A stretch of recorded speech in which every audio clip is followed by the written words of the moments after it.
সালাম আলাইকুম। বাংলা একটা কথা আছে, ঠেলার নাম বাবাজি। হিন্দিতে এটাকে বলা হয় লাথো কা ভূত বাতো সে নেহি মানতা। অর্থাৎ প্রকৃতিতে বা সমাজে দুই ধরনের মানুষ আছে। এক ধরনের মানুষ আছে আপনি তাদেরকে বোঝাইলে বুঝবে, ধরেন সঠিক হোক বা ভুল হোক সে বুঝা লাইনে আসবে।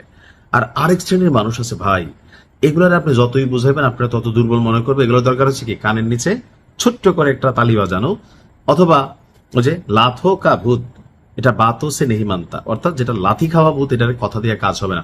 মাত্র একটা ডোজ দিছে। কয়টা ডোজ? একটা ডোজ।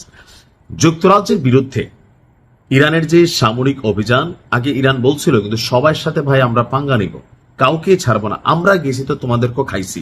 তো সে খাওয়ার তালিকায় ইরান, ইসরায়েল বা আমেরিকার এই যৌথ যুদ্ধের মধ্যে দ্বিতীয় দিনে যুক্তরাজ্যের যে সামরিক বহর ছিল কাতারে, সেখানে কিন্তু তারা অভিযান চালাই বসছিল, ক্ষেপণাস্ত্র হামলা। বলা হচ্ছে যে সেখানে বেশ কিছু সেনা নিহত হয়েছে। ঠিক আর একদিন পরেই লাইনে চলে আসছে কে? আপনার যুক্তরাজ্য। আজকে যুক্তরাজ্যের যিনি প্রধানমন্ত্রী আছেন কিয়ার স্টারমার, অনেকেই এই নামটা ভালো করে জানেন। তো কিয়ার স্টারমার গতকালকে ব্রিটিশ পার্লামেন্টে একটা বক্তব্য দিয়েছেন। সেই বক্তব্যে তার বক্তব্য হচ্ছে ব্রিটিশ ঘাঁটিগুলো, অর্থাৎ মধ্যপ্রাচ্যে থাকা ব্রিটিশ যে ঘাঁটিগুলো আছে আরবদের বিভিন্ন দেশে, সেই ঘাঁটিগুলো ব্যবহারের অনুমতি দেওয়া হলে আপনার এটা বড় ধরনের যুদ্ধের দিকে যাবে। তো যুক্তরাজ্য আসলে ইরানের সাথে লড়াইয়ে বা যুদ্ধে অবতীর্ণ হতে চায় না, এবং ইরানে হামলার জন্য যে চতুর্মুখী বা পঞ্চমুখী একটা সার্কেল তৈরি হচ্ছে, লাইক জার্মানি, ফ্রান্স, আমেরিকা তো আছে, ইসরায়েল তো কানেক্টেড আছে, তো সেখানে যুক্তরাজ্যের কথাটা আমরা কিন্তু দেখছিলাম। তো এখন তিনি বলছেন যে আমরা যুক্তরাষ্ট্র এবং ইসরায়েলের এই আক্রমণাত্মক হামলায় যোগ দিচ্ছি না। আমাদের সিদ্ধান্ত কেবল দীর্ঘদিনের বন্ধু ও মিত্রদের এবং আমাদের যে বিনিয়োগ ইনভেস্টমেন্ট আছে সেগুলোকে আত্মরক্ষা এবং ব্রিটিশ নাগরিকদের জীবন রক্ষার উপর ভিত্তি করে নেওয়া হয়েছে। তো এখানে আমরা একটু লেজ লাগাইছি যে ব্রিটিশ যে বিমান ঘাঁটিগুলো আরব রাষ্ট্রগুলোর মধ্যে অবস্থান করছে, সেগুলোর নিরাপত্তায় যদি প্রয়োজন হয় তারা তাদের পাওয়ার অথবা শক্তি অথবা সিস্টেমকে তারা ব্যবহার করবে। এখন প্রশ্ন হচ্ছে যে কিভাবে ব্যবহার করবে। ধরেন যদি ওই রাষ্ট্রগুলোর উপর কোনো অভিযান হয় তাহলে তারা তাদের আকাশ প্রতিরক্ষা সিস্টেম অ্যাক্টিভ করবে।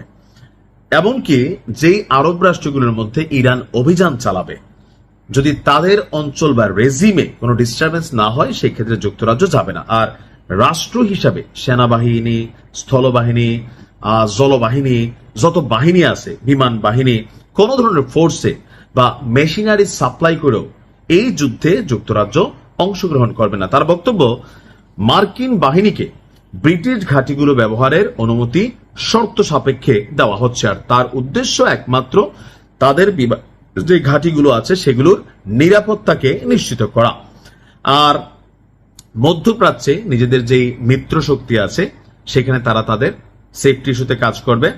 তার বক্তব্য হচ্ছে যে আমরা এই অভিযানে সরাসরি অংশ না নিলেও ওই অঞ্চলে আমাদের প্রতিরক্ষামূলক কর্মকাণ্ড অব্যাহত থাকবে, অর্থাৎ আমরা মারবো না, আমাদেরকে মারলে আমরা এটাকে ঠেকাবো। এটাও একদিকে ভালো, মন্দের ভালো। কেন এখন এটা যুক্তরাজ্য কেন করবে?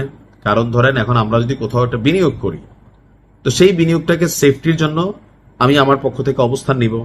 সো রাষ্ট্র হিসেবে যুক্তরাজ্য তারাও তাদের অবস্থান নিবে। পাশাপাশি এই যে যুক্তরাজ্যের বেসগুলো বা মার্কিন যুক্তরাষ্ট্রের যে বেসগুলো পৃথিবীর বিভিন্ন দেশের সরকাররা তাদের দেশের টাকা দিয়া এগুলাকে লালে পালে, তো তাদের নিরাপত্তা ইস্যুটা তো এখানে প্রধান, তাই না?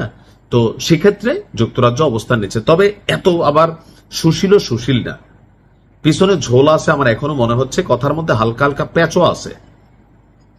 দেখা যাক কি হয়, সময় বলে দিবে। ভালো থাকুন। আসসালামু আলাইকুম।